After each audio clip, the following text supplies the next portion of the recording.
आप सबको नमस्ते। ये हमारा चौथा व्याख्यान है। 7 व्याख्यानों की व्याख्यानमाला मुख्यतः उपासना को समर्पित है। जब पहला व्याख्यान रविवार को आर्य समाज विश्वेश्वरपुरम में हुआ, उसमें इस बात पर बल दिया गया कि सांख्य दर्शन के गूढ़ रहस्यों को अब हम बहुत सीमा तक अच्छी तरह समझ गए हैं, तो उससे 2 रास्ते खुल जाते हैं। स्थूल जगत के अलावा सूक्ष्म जगत की भी 2 विधाएं हैं। एक तो हमारा अपना मन सूक्ष्म ही है, वो सूक्ष्म तत्वों से बना हुआ है। बुद्धि आत्मा के निकटतम है। बुद्धि, अहंकार, मनस और 5 ज्ञानेंद्रियां, 5 कर्मेंद्रियां, ये 13 करण सांख्य दर्शन के दूसरे अध्याय में गिनाए गए हैं। तो इंद्रनगर आर्य समाज के तत्वावधान में जो 3 व्याख्यान हैं, पहला रविवार को हुआ, फिर सोमवार की सायं और फिर ये मंगलवार की सायं। इन 3 व्याख्यानों में हमने सांख्य ने सूक्ष्म शरीर के बारे में, विशेषकर सांख्य के द्वितीय अध्याय में जो कुछ कहा है, और उसका महत्व जनसाधारण के लिए इतना अधिक है, हर मनुष्य के लिए बहुत अधिक है, इससे हम अंतरंग योग में अब प्रवेश संभव हो चुका है।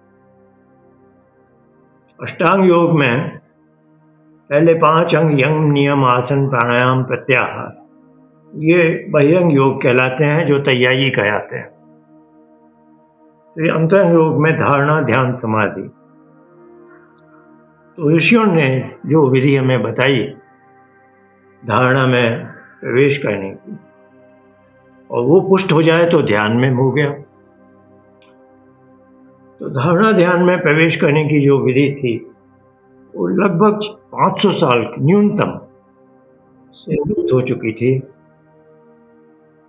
और उसी के बल पर हम कह सकते हैं उपासना भी लगभग 500 साल से भारत में लुप्त है। 500 तो न्यूनतम है, और 500 साल का प्रमाण क्या है? सांख्य दर्शन पर अनिरुद्ध की एक व्याख्या है, उसमें तीसरे अध्याय के 33वें सूत्र को, उसमें धारणा में प्रवेश करने का महर्षि कपिल ने सांख्य में उपदेश दिया है। उसकी व्याख्या उन्होंने प्राणायाम पर कर दी, जो प्राणायाम बहिरंग योग में आता है। तब से लेकर अभी भी आधुनिक व्याख्याकारों ने भी कोई भी उस सूत्र का, सांख्य तीसरे अध्याय का 33वां 3.33, कोई भी धारणा परक अर्थ नहीं कर पाया। और वैसा ही सूत्र योग दर्शन में पहले अध्याय का 34वां 1.34, उसकी भी धारणा परक व्याख्या नहीं है, उपलब्धि नहीं है। जहाँ तक मेरी जानकारी है, मैंने सांख्य और योग दर्शन अभी तक कोई पुस्तक नहीं देखी है जिनमें इन 2 सूत्रों का जो मैंने उल्लेख किया है उसकी धारणा परक व्याख्या उपलब्ध होती है। तो हम न्यूनतम 500 वर्ष से उपासना की सही विधि, आर्ष विधि से वंचित है, और यह 500 वर्ष न्यूनतम है, ये 4-4.5 वर्ष भी हो सकता है। तो सांख्य के वो अब जब जो गूढ़ रहस्य अभी हमें समझ में आने लगे, उससे अंतरंग योग में प्रवेश संभव हो गया है।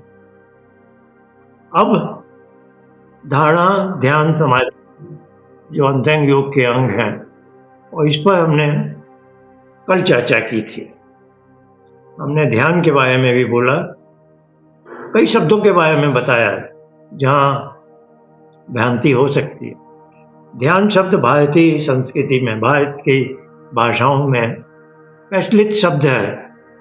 कृपया ध्यान दीजिए, ध्यान से पुस्तक पढ़ो, यहाँ ध्यान बुद्धिपूर्वक ध्यान करने के अर्थ में है, जब बुद्धि अपना अध्यवसाय करती है, ज्ञानेंद्रियों से प्राप्त ज्ञान को निश्चयात्मक रूप देती है। यह बुद्धि का अध्यवसाय है, यह उसका डिफॉल्ट फंक्शन है। जब बुद्धि यह अध्यवसाय बंद कर दे, तब वह अपने सूक्ष्म चित्त के रूप में बदल जाती है। और योग की परिभाषा बुद्धिवृत्ति निरोध नहीं की गई है, अपितु चित्तवृत्ति निरोध की गई है। तो अंतरंग योग का जो ध्यान है वह चित्तवृत्ति निरोध से संबंध रखता है, जब बुद्धि के व्यापार बंद हो जाने चाहिए। तो मैंने कल ध्यान शब्द के बारे में भी बताया कि बोलचाल का ध्यान अलग है और हमारी अंतरंग योग का जो योग चित्तवृत्ति निरोध से संबंध रखता है वो ध्यान अलग। आज इस श्रृंखला का पूरी श्रृंखला का समापन नहीं हो रहा, पर सांख्य से जो हमें सूक्ष्म शरीर की जानकारी और चित्तवृत्ति निरोध की विधि का जो ज्ञान प्राप्त हुआ है, उस श्रृंखला का आज हम समापन कर रहे हैं। और अगले 3 व्याख्यान बुधवार, बृहस्पतिवार और शुक्रवार को आयुष्मान मयथल्ली के तत्वावधान में है। मेरे विचार से गूगल मीट का यही लिंक उसकी में भी काम आएगा। जब हम सांख्य से जो सूक्ष्म तत्वों का ज्ञान प्राप्त हो रहा, जिसका एक रहस्य सांख्य के दूसरे अध्याय में भी है, जब कपिल ऋषि कहते हैं कि हमारे मन जो सूक्ष्म शरीर है, इसके करण अंतःकरण जो बुद्धि, अहंकार और मनस है, और बुद्धि में ही चित्त का अंतर्भाव है, ये इनका सामान्य करण वृत्ति प्राण से है और उसको स्पेसिफाई करते हैं पंचवायव। ये सांख्य दर्शन के दूसरे अध्याय का एक सूत्र है, 30वां 31 ऐसी संख्या मुझे याद नहीं। 5 प्रकार के वायुओं के द्वारा, बहुवचन में वायु, तो स्पष्ट है ये स्थूलभूत जो पंचभूत का आकाश, वायु, अग्नि, जल, पृथ्वी, वो वाला वायु नहीं है जो वायुमंडल का वायु, अपितु एक सूक्ष्म तत्व है और बहुवचन में है। तो इसकी महर्षि दयानंद ने अपने वेद भाष्य में अनेक स्थलों में सूत्रात्मा वायु के द्वारा चर्चा की है। तो ये सूक्ष्म जगत के रहस्य पर जिनका आज की साइंस में बड़ा बोलबाला है, यूरोप में एक बहुत बड़ी प्रयोगशाला है, वेधशाला है, CERN, कई किलोमीटर की वैक्यूम टनल है, उसमें वैज्ञानिक साइंटिस्ट छोटे से छोटे पार्टिकल की खोज करते हैं। तो वो जो विषय है, सूक्ष्म शरीर हमारे अंदर है, हमारा एक साधन है जिसके बल पर हम मनन करते हैं और मन की शारीरिक गतिविधियां होती हैं। और जो बाहर का सूक्ष्म जगत है, क्योंकि यथा पिंडे तथा ब्रह्मांडे, यथा ब्रह्मांडे तथा पिंडे, तो दोनों में सामंजस्य है। तो ब्रह्मांड में जो सूक्ष्म जगत है उसके सब एटॉमिक पार्टिकल्स हैं, और उस दिशा में हम आज के आधुनिक साइंटिस्ट को कैसे बता सकते हैं कि उनके लिए भी सांख्य का अध्ययन करना लाभदायक होगा, वो हम कल परसों, नरसों, बुध, बृहस्पति, शुक्र 3 व्याख्यानों में करेंगे। तो आज सूक्ष्म शरीर की चर्चा का आज का विषय है एक बच्चा मां की गोद में। मैंने रविवार को इंदिरा नगर में भी कहा था कि आर्य की परिभाषा है, आर्य ईश्वर पुत्र, यह नियुक्त में है। ईश्वर पुत्र कौन है? जिसको ईश्वर अनायास गोद में ले लेता हो, जैसे हर मां अपने बच्चे को गोद में ले ले। तो हमें अंतरंग योग में, धारणा, ध्यान, समाधि में ऐसी सफलता मिलने लगे कि मैं जैसे जब बच्चा चाहता है मां के पास चला जाता है, उस तरह से हमारे अंदर इतना आत्मविश्वास आ जाए कि आंख बंद की और थोड़ी देर में हम जैसे कि उसके गोद में पहुंच गए। तब हम सच्चे आर्य कहलाने के अधिकारी हैं। आर्य समाज में भी मैं कहता हूं 5-10% भी व्यक्ति अपने अंदर यह सामर्थ्य ले आए तो देखिए आप आर्य समाज अगले 50 वर्ष में कितनी तेजी से कितनी ऊंची उड़ान भर सकता है, सारे संसार का नेतृत्व कर सकता है एक विशेष आध्यात्मिक यात्रा में। तो आज के विषय का एक उपशीर्षक भी मैंने रखा है, ईश्वर परिधान। यह शब्द सांख्य में नहीं आया है किंतु योग दर्शन में आया है। योग दर्शन में महर्षि पतंजलि ने 4 अध्याय में 195 सूत्र प्रस्तुत किए।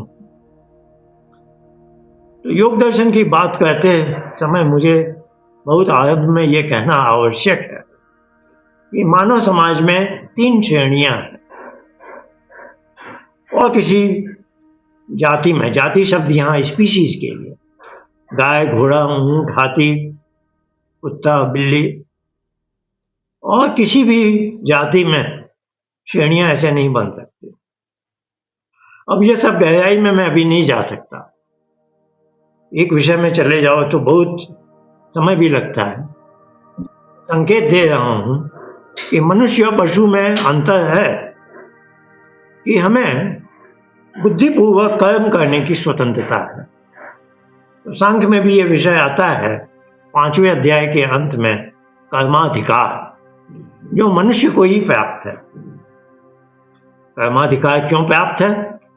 क्योंकि मनुष्य को स्वतंत्रता है कि उसे अपने धर्म का ज्ञान होते हुए भी उसे मालूम है सत्य बोलना धर्म है, तो भी वो चाहे तो असत्य बोल सकता है। एक छोटा बच्चा असत्य नहीं बोलेगा। जैसे जैसे छोटा बच्चा बड़ा हो रहा है उसको यह स्वतंत्रता का ज्ञान हो जाता है। अच्छा, फिर क्या होता है? यह है कि वह धर्म के विपरीत भी काम कर सकता है। मनुष्य, गाय गौ धर्म से अलग कभी नहीं कर सकती, भूखी मर जाएगी लेकिन मांस का टुकड़ा नहीं खाएगी। घोड़ा भी अश्वधर्म से अलग विमुख नहीं हो सकता। ये सब अपने धर्म का ही पालन करते हैं। दूसरे शब्दों में कहें तो इनका कर्म हमेशा धर्म से ही अलाइंड रहता है, धर्मानुसारी होता है। किंतु ईश्वर ने मनुष्य को एक ऐसा बनाया कि वह चाहे तो धर्म का पालन करे और चाहे तो न करे। यह उसने हमें स्वतंत्रता दे दी। इसके कारण क्या है कि बहुत से लोग धर्मानुसार आचरण करते हैं। आर्य समाज के एक नियम में भी आ गया, सब काम धर्मानुसार अर्थात सत्य और असत्य का विचार करके करने चाहिए। तो धर्म के अनुसार जो आचरण करते हैं वो अच्छे मनुष्य हैं, और जो अधर्म का सहारा ले लेते हैं वो बुरे मनुष्य, अपराधी बन जाते हैं। उनके लिए न्याय व्यवस्था है, उन्हें जेल में बंद कर दिया जाता है, ये उनकी कर्म की स्वतंत्रता छीन ली जाती है। ये लॉ ऑफ द लैंड है। लॉ ऑफ द लैंड भी लॉ ऑफ कर्म की इमेज में बना है। कल परसों मैंने कहा मनुष्य ने सब चीजें ईश्वर की बनाई चीजों के अनुकृति, उसकी नकल करके बनाई। तो ईश्वर का बनाया है कर्म फल सिद्धांत कि धर्म का आचरण करोगे तो सुख मिलेगा, अधर्म का आचरण करोगे तो दुख मिलेगा। कभी कभी देर से मिलता है। अभी बिहार में चुनाव हुए विधानसभा के, मैं ऐसी बातें लाना नहीं चाहता, लेकिन आपको समझ में आ जाए इसलिए एक दृष्टांत दे रहा हूं। एक परिवार विशेष ने बहुत अन्याय किया वहां, उसकी उपमा ही दे दी गई जंगल राज। और अभी 2-4 दिनों में क्या हो रहा है, उस परिवार की अपनी बेटियां लड़ रहे हैं आपस में। इतना बेईमानी से उन्होंने इतना कमाया, लेकिन आज दुखी दुख है। पिता और माता फूट फूट कर रो रहे हैं, बेटियां घर छोड़कर जा रहे हैं। यही परिवार अनाप शनाप बेईमानी करके कमा रहा था, कौन सा रास्ता नहीं चुना उन्होंने, और आज दुख है। ये तो लॉ ऑफ लैंड ने करवाया, भारत सरकार कर रही है, भारत न्याय संहिता। अब ईश्वर जो न्याय कहेगा वो तो छोड़ेगा थोड़ी। तो धर्म का परिणाम फल सुख, अधर्म का फल दुख, देह सबे कभी नहीं। तो हर समाज में दो तरह के तो लोग हैं, धार्मिक और अधार्मिक। अब ये वैदिक दर्शन भी बड़ा विचित्र है। सांख्य और योग की बहुत सी बातें बड़ी अटपटी लगती हैं। अब आज हम योग दर्शन पर ही बात कर रहे हैं क्योंकि ईश्वर पर निदान विषय है। जो कृपया आप सब म्यूट पे हो जाए, कृपया आप सब म्यूट पे हो जाए। तो मैं कह रहा था कि योग दर्शन जो सांख्य के बहुत बाद आया, सांख्य दर्शन जब लिखा गया तो सब धार्मिक लोग ही थे, अच्छे ही लोग थे। और जब योग दर्शन लिखा गया तो मनुष्य के समाज में तीन श्रेणियां बन गई। अब ये एक विचित्र पहेली है क्योंकि हम तो यही जानते हैं, कोई मनुष्य धार्मिक होता है, कोई अधार्मिक। धर्म शब्द से रिलीजन नहीं है, इतना तो आप सब जानते हैं। आर्य समाज से जुड़े हैं, स्वाध्याय करते हैं। धर्म शब्द जब भी मैं बोलूं वो मानव धर्म है, सत्य बोलना, अहिंसा सत्य। पतंजलि ने भी यम में लिख दिया, अहिंसा सत्य अस्तेय ब्रह्मचर्य अपरिग्रह। ये सारी दुनिया इसको मानती है। सारे देश, हर देश में इसका आप उल्लंघन करेंगे आपको सजा मिलेगी। मानव धर्म वही है जो सारी दुनिया मानती है। जिस बात को सारी दुनिया नहीं मानती वो रिलीजियन है, सीधी सी बात है। तो हम यहां जब भी धर्म बोले, मानव धर्म। और हाँ, मनुष्य एक ऐसा प्राणी है जो धर्म के विपरीत चल सकता है। अब कोई होशियार व्यक्ति बोल सकता है ये ईश्वर ने इतनी बड़ी गलती क्यों कर दी, जब सारे करोड़ों अरबों वस्तुएं जिसमें जीव भी हैं, पेड़ पौधे भी हैं, वायु जल निर्जीव वस्तुएं भी हैं, सब अपने अपने धर्म का पालन करती है।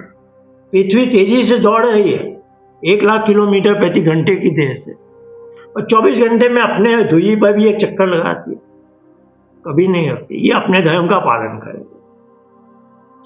तो ईश्वर ने ऐसा क्यों किया कि मनुष्य चाहे तो अपने धर्म से वियुक्त हो सकता है, अलग हो सकता है, विपरीत का आचरण कर सकता है।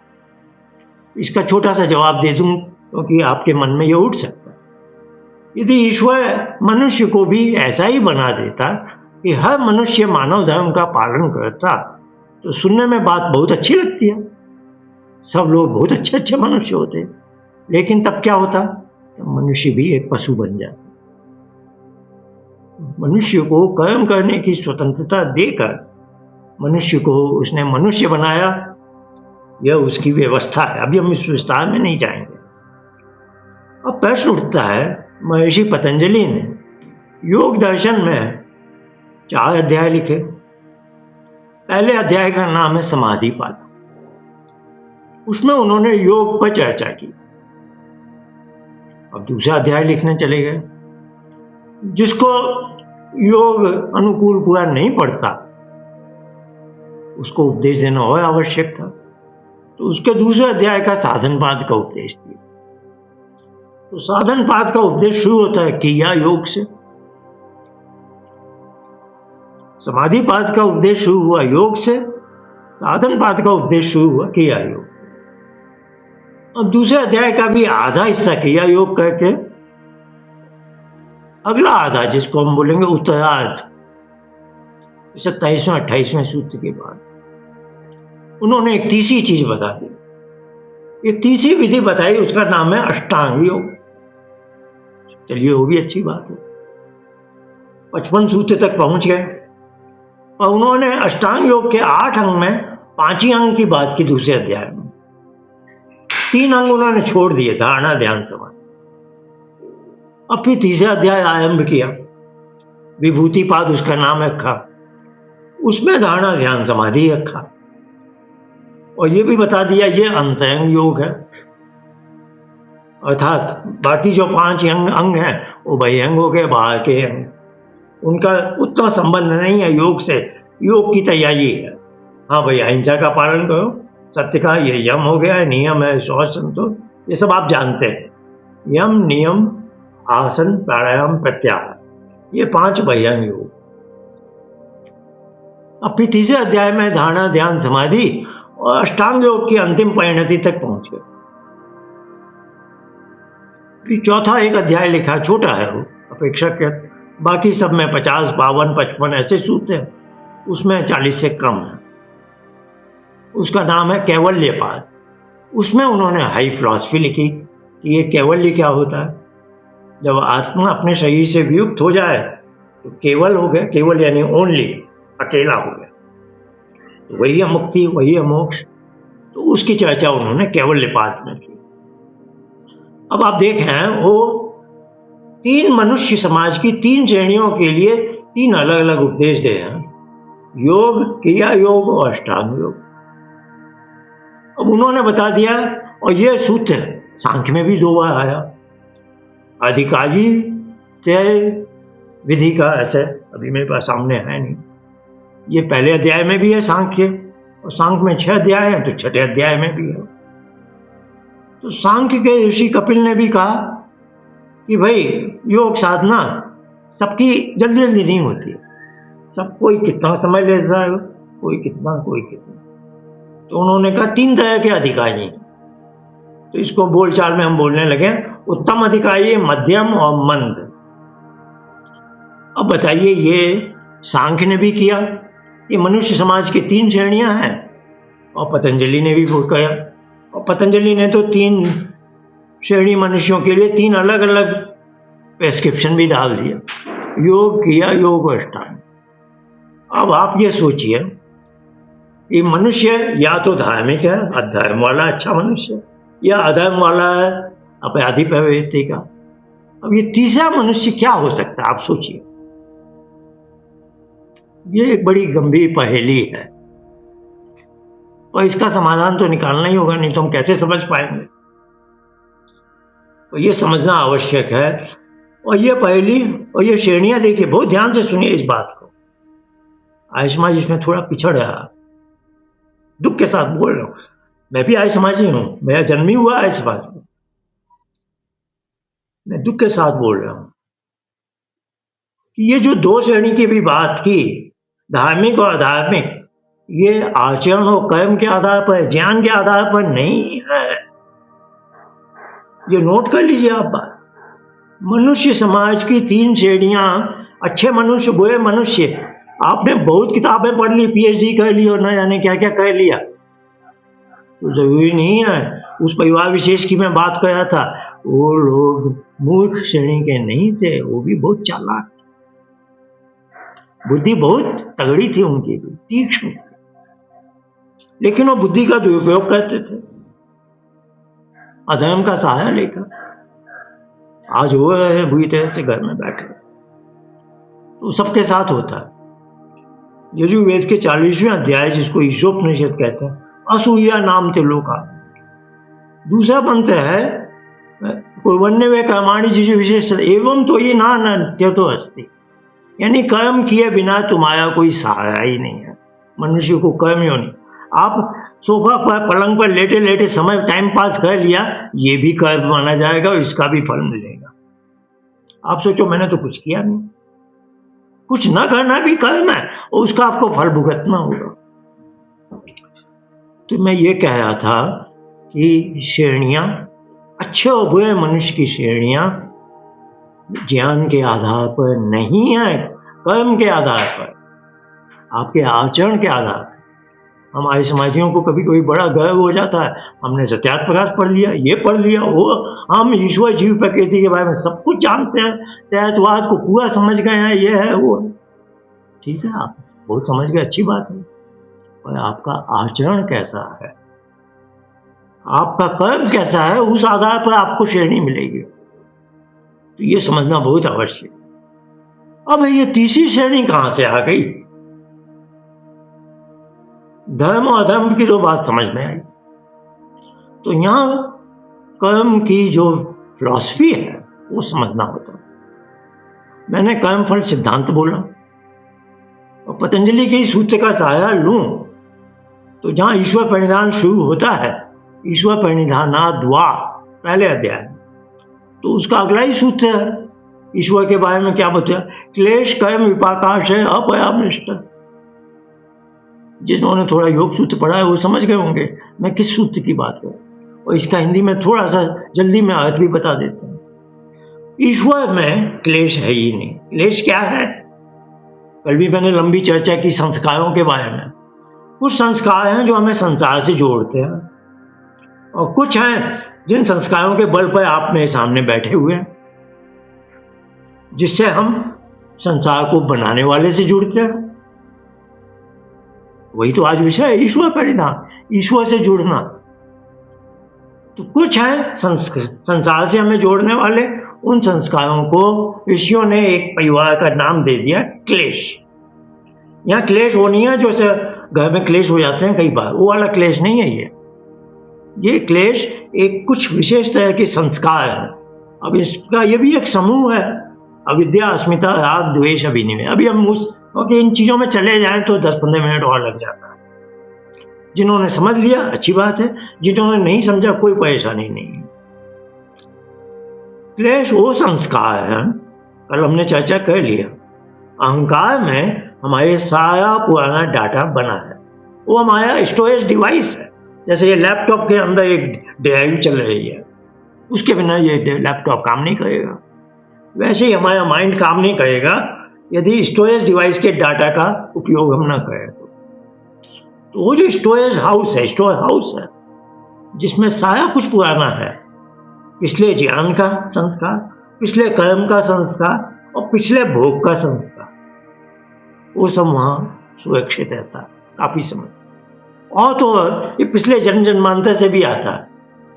तो जो ज्यादा जानते हैं उनके लिए बता दूं, एक टेक्निकल टर्म है अदृष्टा, ये सांख्य के दूसरे अध्याय में आता है।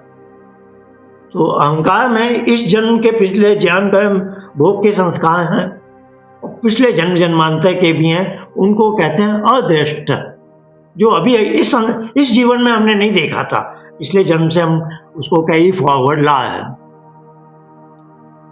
अब एक चौथी और चीज वो भी मैं बता दूं आपको, यह अहंकार बड़ा विचित्र स्टोर हाउस है। अभी हम बात करने वाले हैं क्लेश कर्म विपाकाशय अपरामृष्ट। तो ईश्वर में क्लेश है नहीं। क्लेश के वश में हम क्या करते हैं? सांसारिक कर्म करते हैं। उसका एक नाम है सकाम कर्म। हम कर्म करते हैं, ऑफिस में काम करते हैं कि महीने के अंत में चेक आएगा, वेतन मिलेगा, सकाम कर्म। और वही माता पिता घर में अपने बच्चे का लालन पालन करें, तब उन्हें कोई चेक की आशा नहीं है, तो पूरा अपना बलिदान कर देते हैं छोटे से बच्चे को। तो इसीलिए वो मातृ देवो भव पितृ देवो भव बन जाते हैं। तो ये जो देवत्व वाली एक श्रेणी है, बड़ी विचित्र श्रेणी है। अब आप थोड़ा समझ रहे होंगे कि 3 श्रेणियां हैं, एक धर्म वाली और एक अधर्म वाली, और ये एक देवत्व एक अलग ही चीज है। और ईश्वर का भी व्यवस्था देखिए। हाँ, मनुष्य विवाह के बाद माता या पिता बने और सीधे देवता बन रहा है। ईश्वर भी बड़ा हमें बना कर ही छोड़ता है, छोड़ता नहीं, पहले तो देवता बना कर ही छोड़ेगा जहां माता पिता बन। तो गृहस्थ आश्रम को महर्षि दयानंद ने बहुत श्रेष्ठ आश्रम बोला, सबसे श्रेष्ठ। क्यों? उसमें एक युवक युवती विवाह करके गए, ठीक है भाई, विवाह कर लिया। कुछ समय बाद उनकी संतान हुई, और वो युवक युवती जैसे भी थे अब देवता बन ही गए हैं, कोई रोक नहीं सकता हूं, क्योंकि संतान के प्रति उनमें बस देने का भाव है। देवता शब्द वही है जो केवल देता है, यानी कर्म कर रहा है और फल नहीं चाहता हो, वो बस बोल रहा है मैं देऊंगा, लेना है मुझे कुछ भी। तो ये जो सकाम कर्म कहते हैं, अच्छा कर्म करें सुख मिलेगा, बुरा कर्म करने वाले को आज दुख मिलेगा। भले ही आज जल्दी से किसी का पैसा चुरा लिया, लगता है कि मैंने बहुत चालाकी से कुछ बना लिया, लेकिन थोड़े दिनों बाद यहाँ की सरकार नहीं तो ईश्वर की सरकार उसे अच्छा दुख देगी। अब आपको अंदाज लग गया होगा कि ये सब जो कर्म होते हैं दुनियादारी के, ये क्लेश के वश में किए जाते हैं, क्योंकि ये सांसारिक गतिविधियां हैं हमारी, और ईश्वर में वो क्लेश है ही नहीं। क्लेश नहीं है तो सकाम कर्म नहीं करेगा। सकाम कर्म करते हैं तो उसकी एक श्रृंखला है। कर्म किया, कर्म का कर्माशय बनता है, ये टेक्निकलिटी है, थोड़ा समझ जाइए, बस ज्यादा मैं विस्तार से नहीं जाऊंगा। कर्म का भी होता है संचित हो गया, यानी पूरा हो गया। आज मैंने एक बंदूक खरीद ली, 1 महीने बाद किसी की हत्या करनी, तो बंदूक खरीदना अपने आप में संचित कर्म नहीं माना जाएगा, इसका क्या फल मिलना। और जिस दिन मैंने हत्या कर दी, वो हो गया वाटर टाइट, अब वो सील बंद हो गया। तो सील बंद जब हो गया तो उसको बोलते हैं संचित कर्म। अब उसको आप बदल नहीं सकते, अब बही खाते में लिख दिया गया, ईश्वर लिख देता। तो संचित कर्म को एक कर्माशय में डालता है, एक कलश में डाल देता है, और उसमें जैसे खिचड़ी पकती है, उसमें कुछ पक रहा है। जब पक जाता है पूरा तो उसको बोलते हैं विपाक, कर्म विपाक। फिर वो फल मिलता है तो बोलते हैं कर्म फल। तो पतंजलि ने लिख दिया, पुण्य कर्म का फल है सुख आह्लाद, और अधर्म अपुण्य शब्द का लिखा है, दूसरे अध्याय में आता है। ये सब 3 सूत्रों में उन्होंने पूरा कर्म फल सिद्धांत समझा दिया। तो बोलचाल में वही है, जैसी करनी वैसी भरनी। हर रिक्शा वाला भी जानते हैं, सब कोई जानते हैं इस बात को, क्योंकि ये मानव धर्म का अंग है। तो परमात्मा के कर्म क्या है? वो क्लेश के बिना है, तो उनका कर्म विपाक नहीं होगा, तो कर्म फल के रूप में ईश्वर को सुख दुख नहीं मिलता, वो सदा आनंद रस में है। तो पतंजलि ने एक पंक्ति में सारी बात कह दी। तो परमात्मा पर तो वो लागू हो गया, मनुष्यों पर क्या लागू होगा कि भाई हम परमात्मा जैसे भी थोड़े थोड़े कर्म करते हैं, देवता बन जाते हैं, घर में अपने पत्नी बच्चों के साथ हम भी थोड़े अच्छे देवता जैसे वैसे बिना क्लेश वाले कर्म करते। लेकिन सांसारिक हैं हम, तो हम बहुत से सकाम कर्म करते हैं। तो अब आप समझ गए, मनुष्य की समाज में 2 नहीं 3 श्रेणियां। नीचे से जाएं तो एक है कोई अधर्म कर बैठा, ऊपर वाला मध्यम वाला कौन है? वो हमेशा धर्मानुसार आचरण कर रहा है, पर वो फल की आशा से कर रहा है, सांसारिक व्यक्ति है। तो ये दोनों सांसारिक व्यक्ति हैं। सांसारिक व्यक्ति होना बुरा नहीं है, वो हम सबको होना ही पड़ता है। परिवार चलाना है तो वेतन कमाना है, व्यापार से कुछ कमाना है, सांसारिक कर्म करने हैं कि फल मिलना है, कोई बुराई नहीं है। बुराई कब आती है? जब हम अधर्म का सहारा लेते हैं। तो ये जो नीचे वाली मंद श्रेणी, मध्यम वाली श्रेणी, ये सांसारिक सकाम कर्म करते हैं। अब ऊपर वाली श्रेणियां है, वो उत्तम श्रेणी है। उसमें क्या है? वो फल की आशा। अब ये कहना आसान है, और इसको प्रैक्टिकल कैसे रूप दिया जाए? तो ये जो उत्तम श्रेणी वाला मनुष्य है, वो धीरे धीरे एक दिशा में चल रहा है, धीरे धीरे। उस दिशा को हम कहते हैं ईश्वर प्रणिधान। ये ईश्वर प्रणिधान क्या भला है? उसको ईश्वर से बहुत ज्यादा धीरे धीरे स्नेह प्रेम हो रहा है। ईश्वर तो सबको प्रेम करता है, माता पिता है हम सबका, और अब ये मनुष्य भी ईश्वर से स्नेह प्रेम का नाता जोड़ रहा है। तो ईश्वर ने भी एक शर्त लगा दी है, तुम मेरे रास्ते में मेरे पास आना चाहते हो तो तुम्हारे कर्म अति विशिष्ट होने चाहिए। ये क्या भला है? बोलचाल में हम बोल देंगे फल की आशा के बिना किया, निष्काम कर्म बोला। पतंजलि ने भी 4थे अध्याय के 7वें सूत्र में एक नई शब्द जोड़ दिया, अशुक्ल अकृष्ण। शुक्ल कर्म है सफेद श्वेत साफ सुथरा अच्छा धर्म वाला, धर्म नहीं है शुक्ल। और कृष्ण है काला गंदा। कृष्ण भगवान नहीं है यहाँ पर, कृष्ण एक रंग का नाम है काला। अकृष्ण बोला यानी गंदा कर्म भी नहीं। तो वो बता नहीं आया क्या है, वो बोल रहे हैं ना धर्म है ना अधर्म है।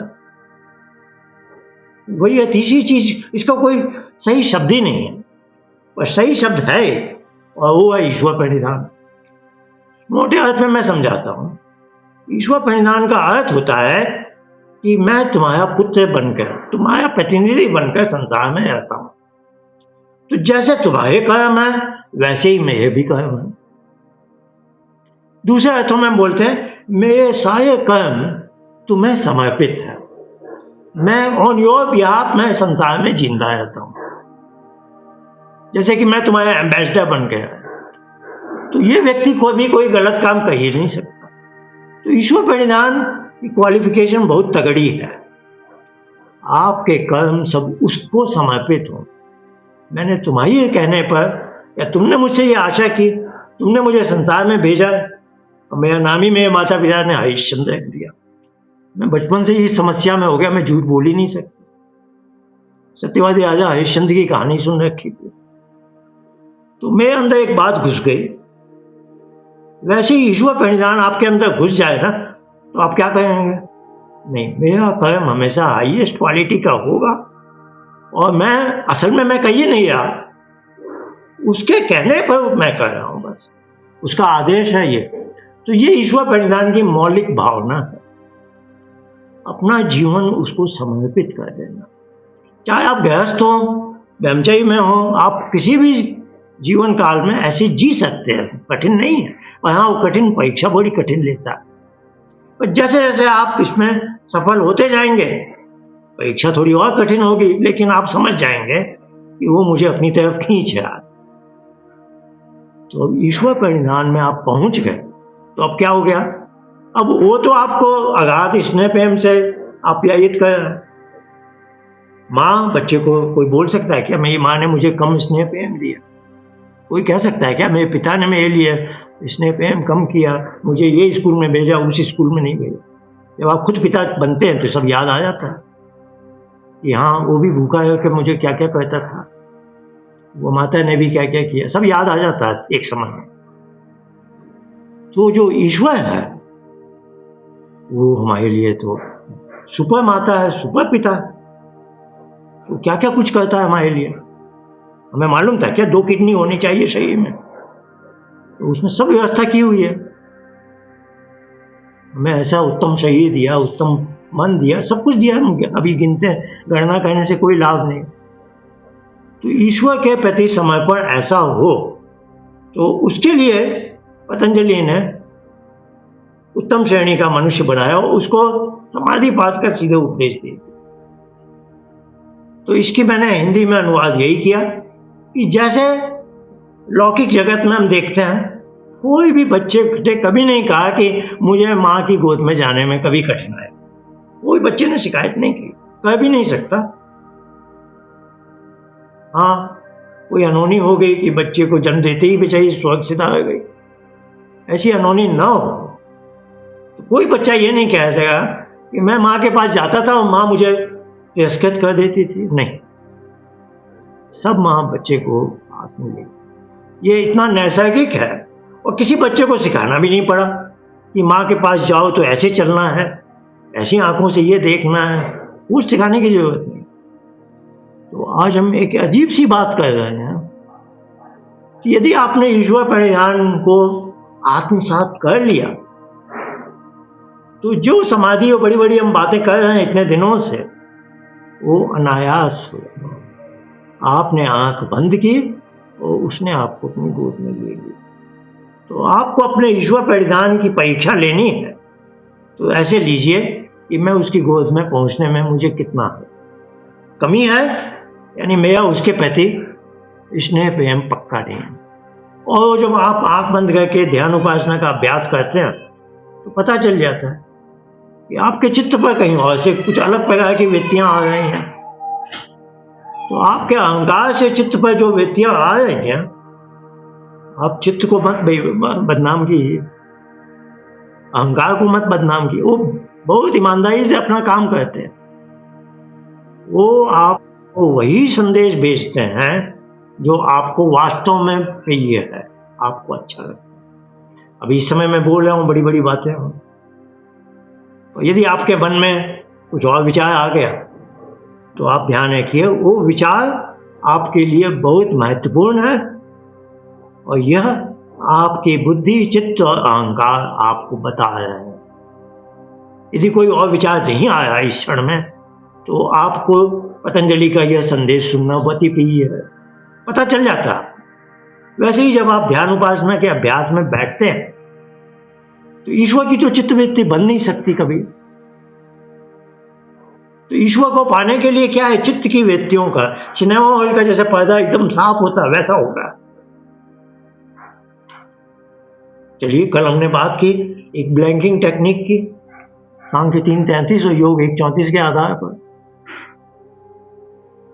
आपने ब्लैंक कर दिया 5 second, 10 second, 20 second, 60 second, 2 minute के बाद कोई दूसरी चित्तवृत्ति आ गई, अनचाही। इसका मतलब क्या है? इसका मतलब है आपके ईश्वर प्रणिधान में थोड़ी कमी है।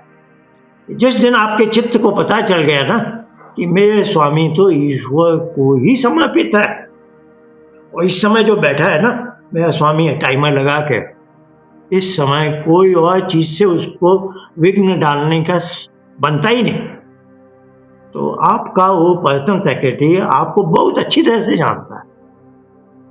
और जिस दिन वो चित्तवृत्ति कोई और उत्पन्न नहीं हुई, आपका ईश्वर से स्नेह प्रेम ऐसा, बोलते हैं ना पति पत्नी भी आपस में बोलते हैं कि मेरे मन में तुम्हारे सिवा तो कुछ है ही नहीं, सच बोल रहे हैं, झूठ नहीं बोल रहे। तो वैसा ही ईश्वर के प्रति हो गया।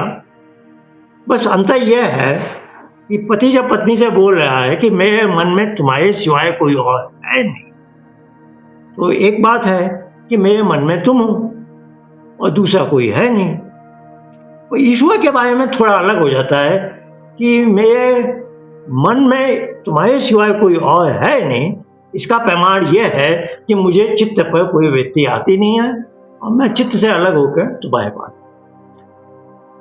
क्योंकि ईश्वर की चित्तवृत्ति बन नहीं सकती।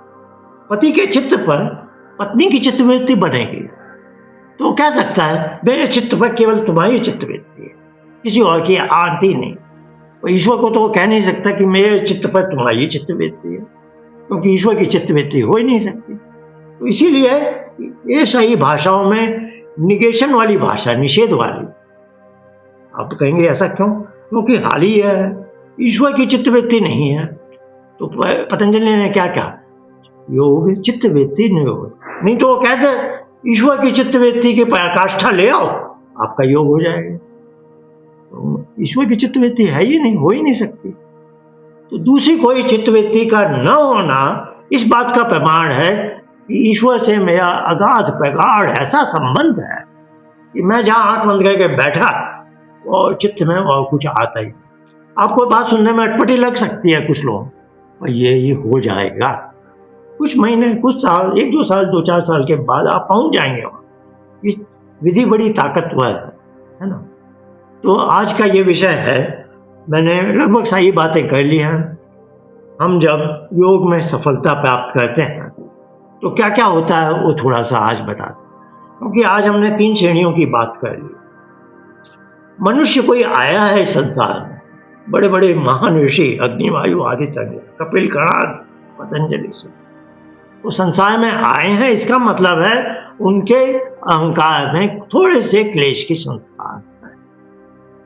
क्लेश के संस्कार जब एकदम मिट जाते हैं ना, तब आप संसार में आने की आपको कोई जरूरत नहीं।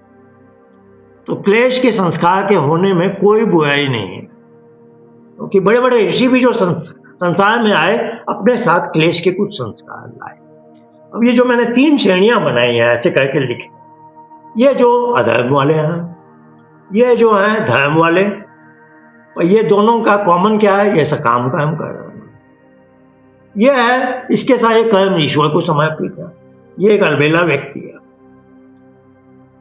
अब हम 2 भाषाओं में 2 टेक्निकल टर्म में ला रहा हूं, एक थोड़ा नया है, एक पुराना है।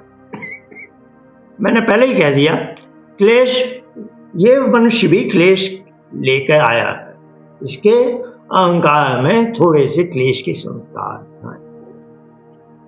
इसके अहंकार में क्लेश के संस्कार कुछ अधिक मात्रा में। तो पतंजलि का एक शब्द है तनु। तनु यानी अत्यल्प। तो जो क्रिया योग की बात करते हैं ना, तो क्रिया योग तो कहते हैं समाधि भावनात् क्लेश तनु करणात्।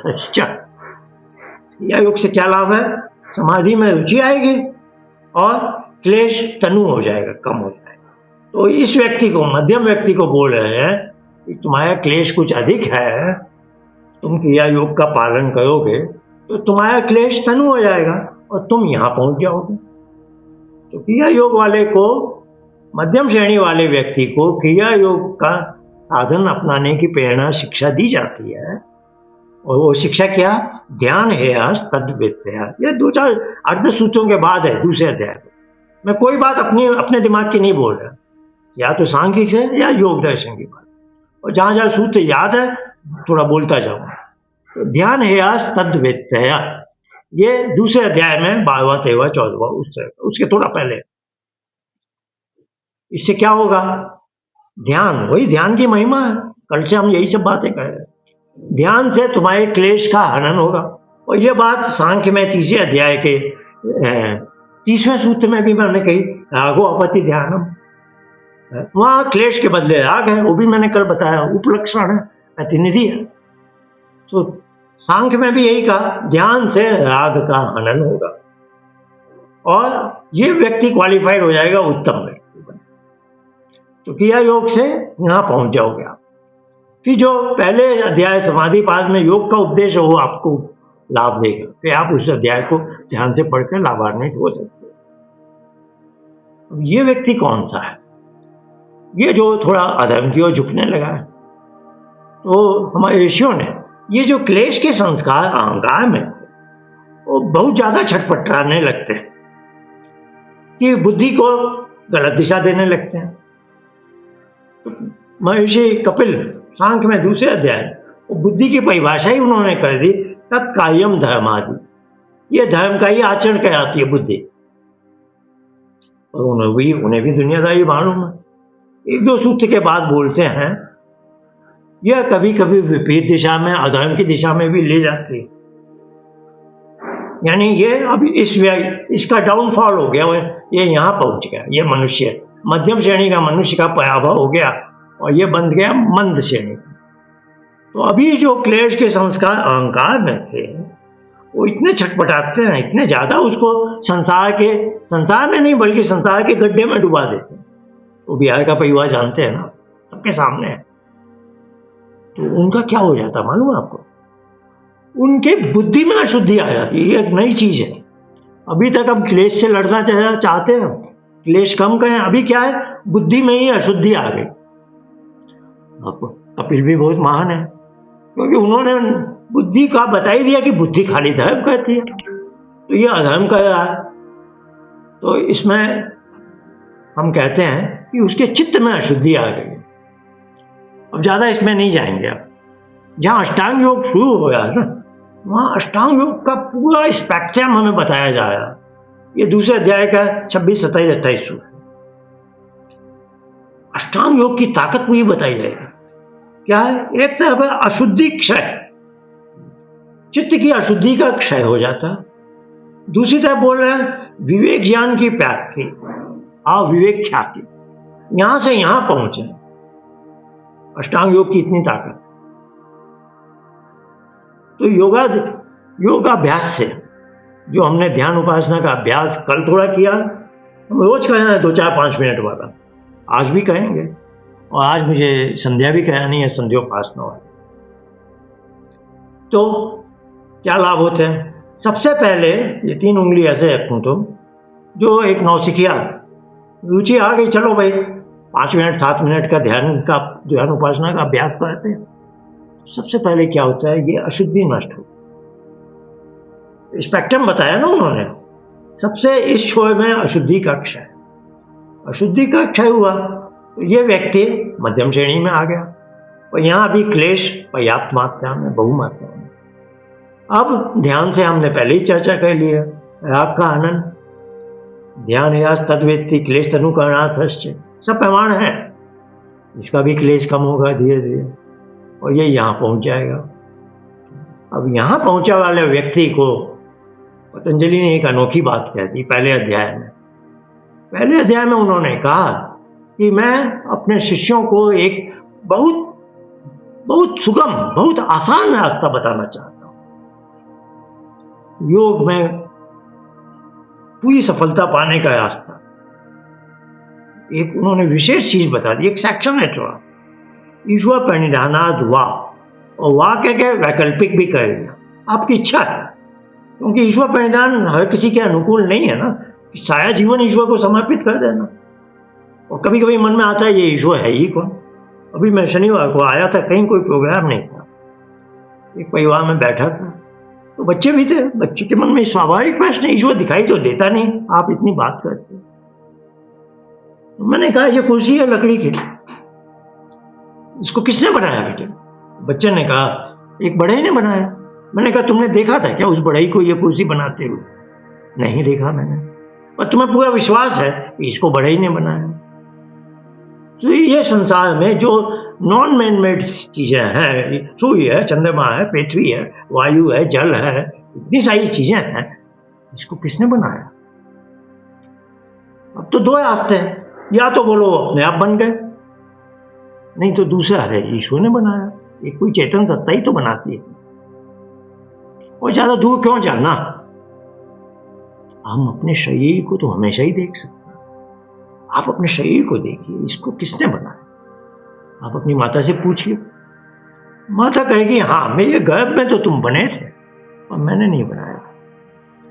कई महीनों तक तो मुझे पता ही नहीं था कि बालक है या बालिका। मैं क्या बनाती, मुझे यही नहीं मालूम कि मेरे पेट में मेरा बालक है या बालिका है। तो ज्यादा दूर जाने की, लंबी चौड़ी बात करने की जरूरत नहीं है। यह जो शरीर है, इसको किसने बनाया? अब आपके पास दो रास्ते हैं, आप बोलिए अपने आप बन गया, ठीक है भाई, आप अपने सपनों की दुनिया में रहिए।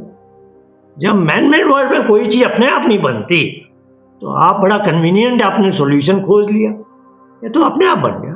आप अपनी चीज का तो बड़े गर्व से कहते हैं मैंने बनाया, तो ईश्वर की बनाई चीज को अपने आप बन गई, ये तो कोई सही बात नहीं हुई ना।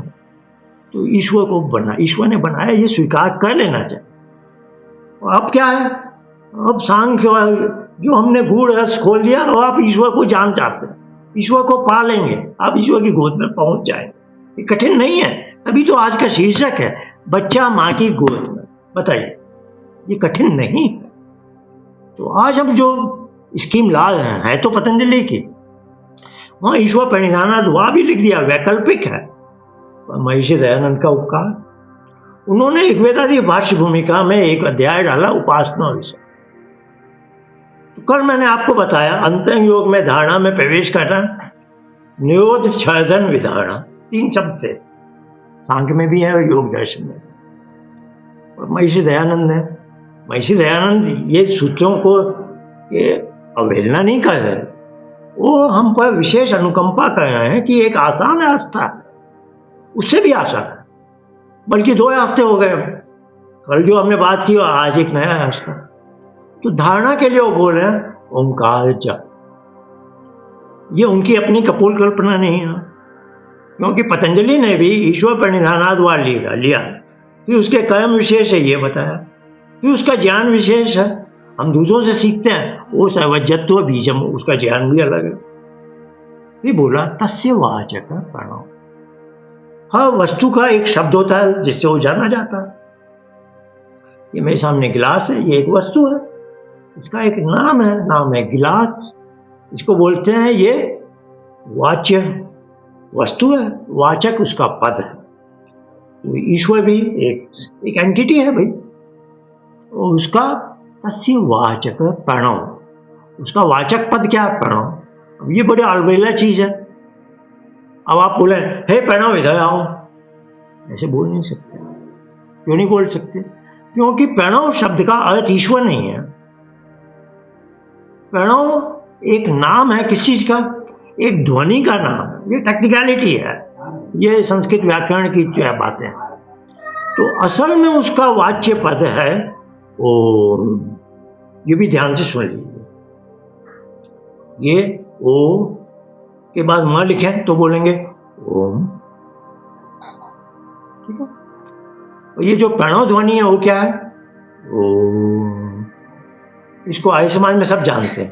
ओ के बाद 3 की संख्या लिखनी है, फिर म हलंत के साथ मकार बोलते हैं उसको। अब जो ओम बोलते हैं वो यहां से शुरू होता है, कंठ से, खूब विसर्जनीय कंठ यहां से ओम।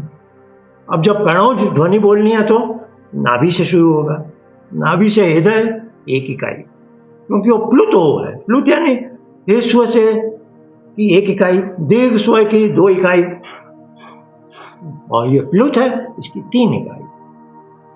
तो नाभि से हृदय तक आना है, हृदय से कंठ, कंठ से ओठ, ये होगा ओम। ये भी मुझे बोलना पड़ रहा है बड़े दुर्भाग्य के साथ। यार समाज में कंपटीशन हो जाता है, ओ लंबा सा बोलते। आप कभी किसी को ऐसे बुलाएंगे? मेरी धर्मपत्नी का नाम है कविता, बगल में बैठी है तो कविता, दूसरे कमरे में है तो मैं बोलूंगा कविता। जब भी किसी को पुकारते हैं तो जो स्वर होता है वो अपने आप प्लुत हो जाता है। हमारे प्रधानमंत्री हैं नरेंद्र मोदी, बचपन में चाय बेचते थे तो प्लेटफॉर्म पर चाय कैसे बेचता है? जब वो दुकान पर है, आप उससे चाय लेने जाएंगे, वो कहेगा लो चाय लीजिए आप। और वही जब चाय की हाँक लगाएगा तो कैसे बोलेगा? चाय। वो ऐसे नहीं बोलेगा चाय, वो लंबा थोड़ी खींचेगा, लोग कहेंगे पागल आदमी है। नहीं, तो आप प्रणव ध्वनि का चाहे कोई भी आपको कितना ही बोले, कृपया करके मैं हाथ जोड़ के विनती कर रहा हूं, बहुत पवित्र ध्वनि है, इसके साथ मजाक न किया जाए, इसको सदा ऐसे बोलिए ओम। ये शुद्ध प्रणव जप। तो पतंजलि का सूत्र क्या है? तस्य वाचक प्रणव। तो प्रणव इस ध्वनि का नाम है। अब तस्य वाचक ओम नहीं बोला उन्होंने, क्यों नहीं बोला इसमें हम नहीं जाएंगे, टेक्निकलिटी है। सब चीज को एक ही दिन में कोई सब थोड़ी हम सीख सकते हैं, न सिखा सकते हैं। फिर कैसे बोला? तद जपस तदर्थ भावनम, इसका हमें जप करना है, खाली ध्वनि का ओम ऐसे बोलते नहीं जाना, जप करते हुए उसके अर्थ की भावना में डूब जाना है, ये उनका आशय। महर्षि दयानंद ने क्या किया? धारणा में प्रवेश करने के लिए ओंकार जप करो। फिर ध्यान क्या होगा? फिर ध्यान का वो दृष्टांत देते हैं, जैसे नदी समुद्र में मिल जाती है, बहुत शांत हो, तो ये आपका ईमानदारी से किया ओंकार जप, जैसे बच्चा बोले माँ माँ माँ, माँ उसको गोद में ले लेती है। ये आपका भी मन से, वाणी से ना निकले, होठ भी ना हिले, और मन बोले और शब्द नहीं निकलेगा, होठ भी ना हिले, तब क्या होगा? दूसरी कोई चित्तवृत्ति आएगी ही नहीं। तो दूसरी कोई चित्तवृत्ति को भगाने का ये ब्रह्मास्त्र है मन में हो।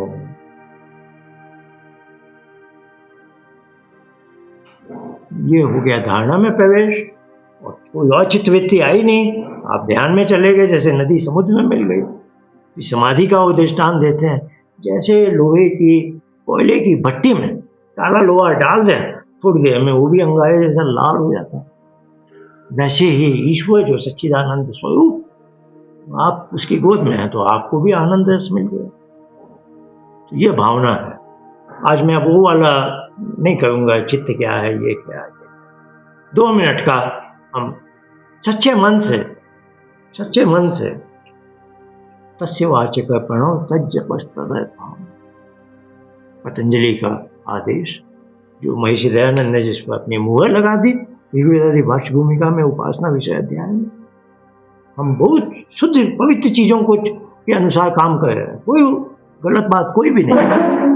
आइए 2 मिनट ऐसा करें, एक बार 3 बार हम बोलेंगे, इसको बोलते हैं वाचिक जप। जस्ट सही वही को सबको तैयार रखेंगे, 3 बार प्रणव का जप वाचिक, उसके बाद मैं टाइमर लगाया हूं 2 मिनट का, 1 ही मिनट का लगाता हूं क्योंकि मैं संध्या भी कराना चाहता हूं। आप देख सकते हैं 1 मिनट का टाइमर स्टार्ट।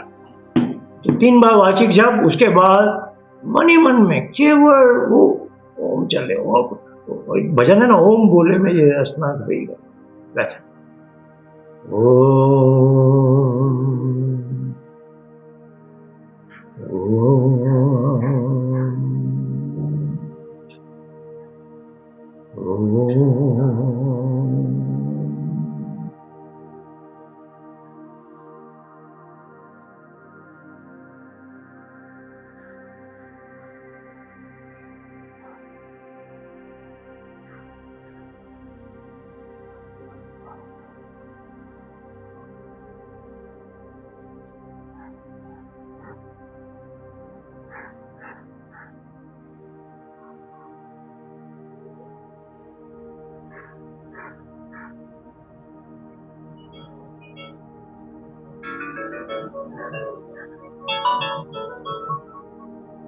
चलिए, ये एक ट्रेलर जैसा है।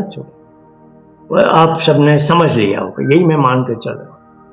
अब हम सामूहिक संध्या करेंगे, एक अलग ढंग से करेंगे, जिसका महर्षि दयानंद ने आदेश दिया, जिसको हम कहते हैं संध्योपासना। संध्या में है सम्यक ध्यान, जो उपासना में की वो सफल कर। तो हम वैसे ही करेंगे जैसे आप में से बहुत से लोग दैनिक संध्या करते हैं, पर उनको हम ऐसा आग्रह करना चाहते हैं कि अब आज से या कल से जब भी वो संध्या करें, शनो देवी से शुरू करने के बाद गायत्री मंत्र पर जाकर ये वाला जो आज हमने बताया प्रणव जप, ओंकार जप के आधार पर 2-4-5 मिनट का ध्यान। ध्यान में क्या होता है, कोई भी चित्तवृत्ति आए तो ब्लैंकिंग टेक्निक से उसको हटाइए। अब आपके पास 2 ब्लैंकिंग टेक्निक हो गई, एक तो जो कल परसों बताई शाम के 3:33 और 1:34 के आधार, दूसरी है ओंकार का मानसिक जप, जो भी आपको पसंद है, कोई भेदभाव नहीं। एक ये किया, आपके पास 2 ब्रह्मास्त्र हो गए, जो भी चित्तवृत्ति आए उसको हटाते जाइए, और जितनी देर तक चित्तवृत्ति को निरुद्ध कर लिया आपने, उतनी देर आपका असली ध्यान होगा। धीरे धीरे आपको देखेंगे आपके क्लेश के संस्कार नष्ट होंगे, आपके पर्सनैलिटी, आपका जो व्यक्तित्व, आपकी पत्नी आपसे बोलेगी आप तो आप बहुत अच्छे पति बन गए हो भाई, क्या बात हो गई, तो सब लोग आपकी प्रशंसा करेंगे 2, 4, 6, 8 सप्ताह के बाद। देखिए बहुत सारी चीजें होती हैं और करना पड़ता है ना। अब मैं जानता नहीं मैं कितने मिनट का, आज ऐसे स्टार्ट करने के लिए 16 मिनट का मैं, चलिए कम कर देता हूँ, 15 मिनट ही कर रहा हूँ, 15 मिनट का, ताकि हमें समय की चिंता न है, कोई हमारा रेलगाड़ी न छूटे, जो आवश्यक काम है सब हो जाए। हमने 15 मिनट निकाला है, और जैसे जैसे आपकी उन्नति हो 16, 17, 18, 20, 25 मिनट कीजिए, आपकी उन्नति होती जाएगी। आइए शुरू करते हैं।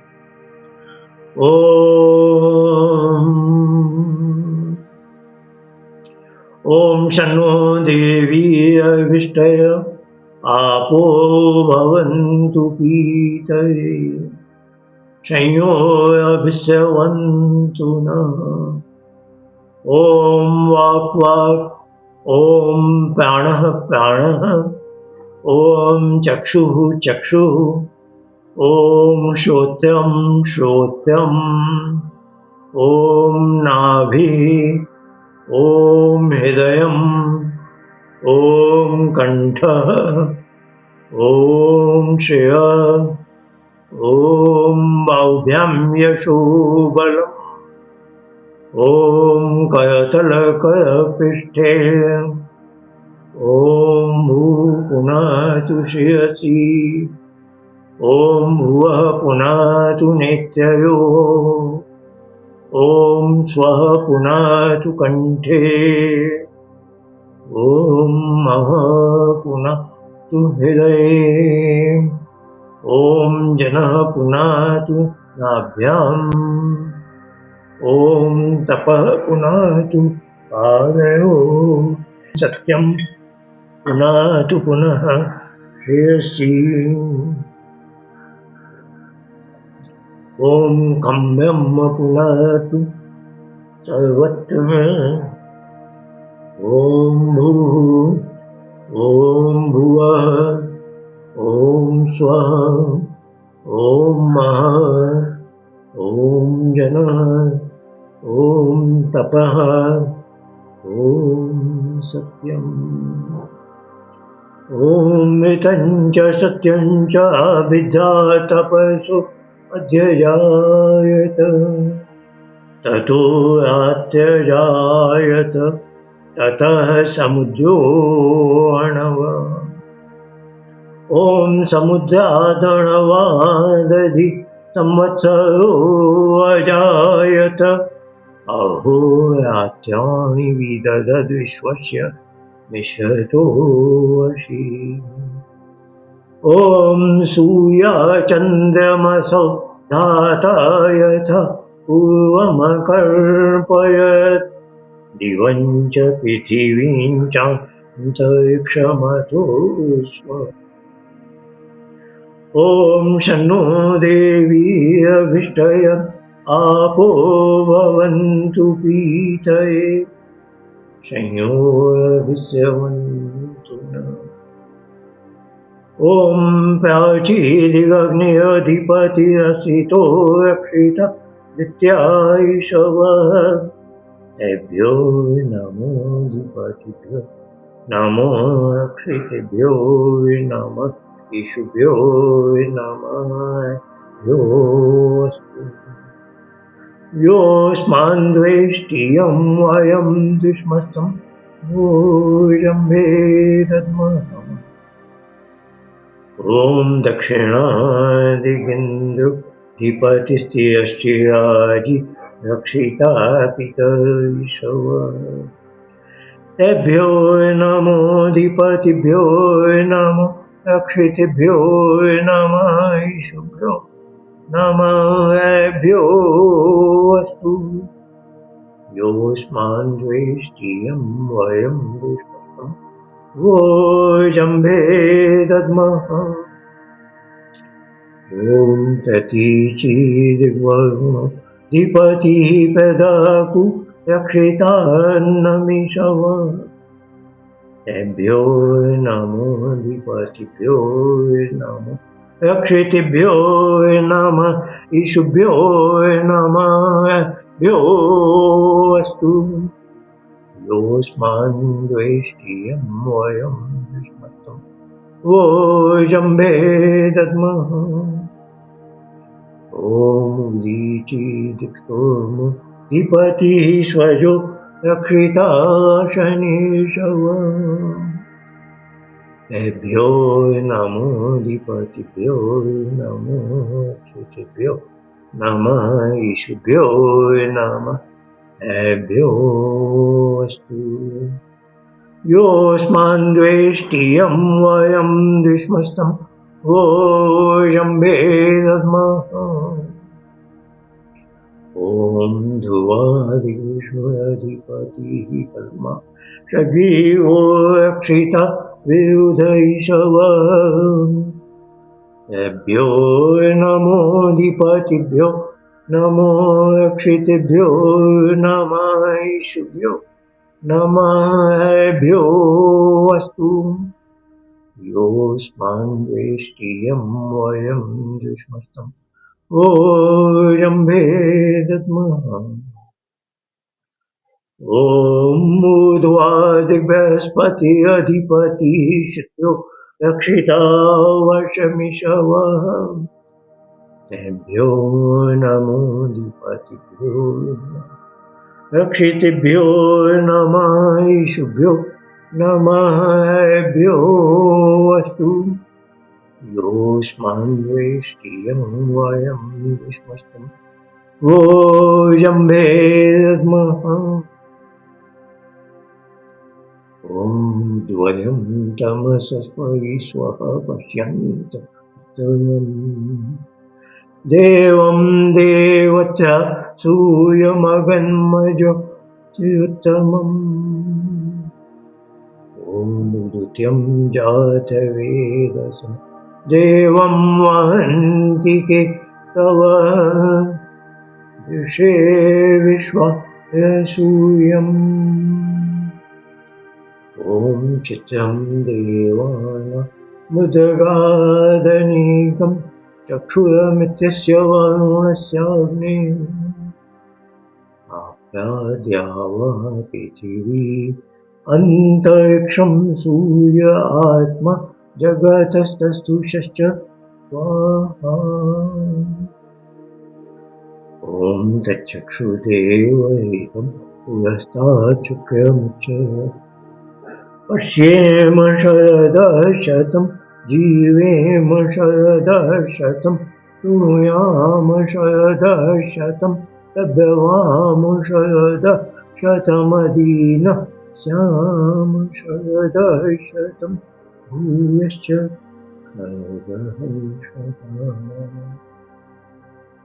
ॐ भूर्भुवः स्वः तत्सवितुर्वरेण्यं भर्गो देवस्य धियो यो नः प्रचोदयात्।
ओम।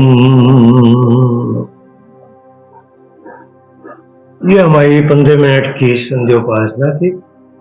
हे ईश्वर दयानिधि दे, भगवत के प्यारे जपोपासना धर्मार्थ काम मोक्षाम सद्य सिद्धि भवे।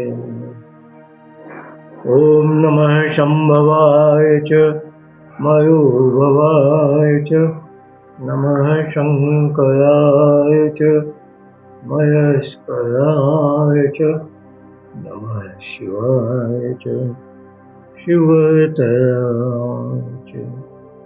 ओम शांति शांति।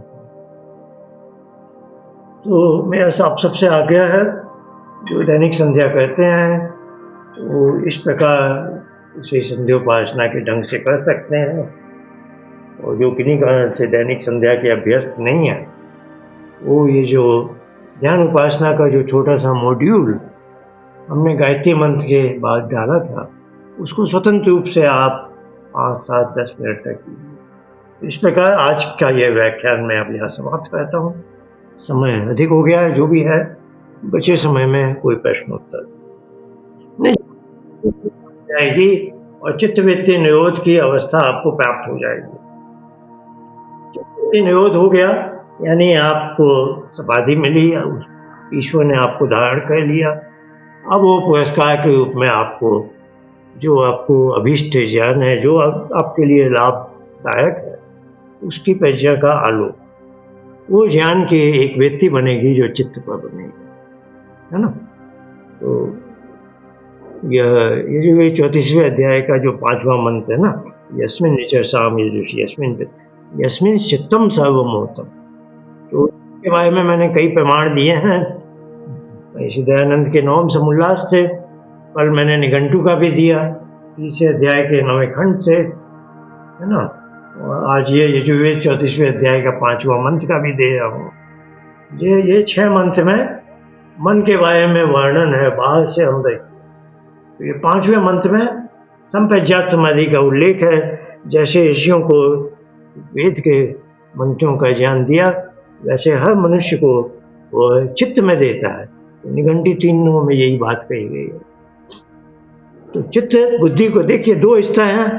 बुद्धि को पहले चित्त बनाइए, ये विचार और बुद्धि की जो चिंतन प्रणाली है उस पर व्यायाम लाइए, नहीं तो आप सांसारिक ज्ञान में ही लगे रहेंगे। बुद्धि जब चित्त बन गई, चित्त पर कोई वृत्ति आ रही है तो उसको हमने ब्लैंकिंग टेक्निक से हटाना है। तो वो तो कल वाली बात हुई, आज हमने ओंकार जप के द्वारा किया। तो इन 2 विधियों में से किसी भी विधि का सहारा लेकर चित्त वृत्तियों को हटाइए, तो आपको चित्त वृत्ति निरोध की प्राप्ति हुई थोड़ी देर के लिए। फिर कोई अनचाही चित्त वृत्ति आती है, फिर ब्लैंकिंग टेक्निक से वो आप ध्यान रखिए कि चित्त पर कोई कुछ आए नहीं। इससे आपको चित्त वृत्ति निरोध से चित्त की निरुद्ध अवस्था प्राप्त हो जाएगी। जब निरुद्ध अवस्था प्राप्त होगी, वो आपको गोद में ले लेगा और आपको पुरस्कार स्वरूप कोई ज्ञान देगा। वो ज्ञान पूरा पक्का माना जाता है, इसके लिए उसका नाम है प्रज्ञा। तो हम समाप्त करते हैं। मैं पुनः आज समाज इंडिया नगर के अधिकारियों को धन्यवाद देता हूँ कि उन्होंने इस व्याख्यान व्याख्यान माला का आयोजन किया। बहुत धन्यवाद। आइए शांति। ओम देव शांति अंतरिक्षम शांति पृथ्वी हृदय शांति विश्वे देवा शांति ब्रह्म शांति सर्वं शांति शांति एव शांति सामा शांति। ओम शांति। नमस्ते, धन्यवाद।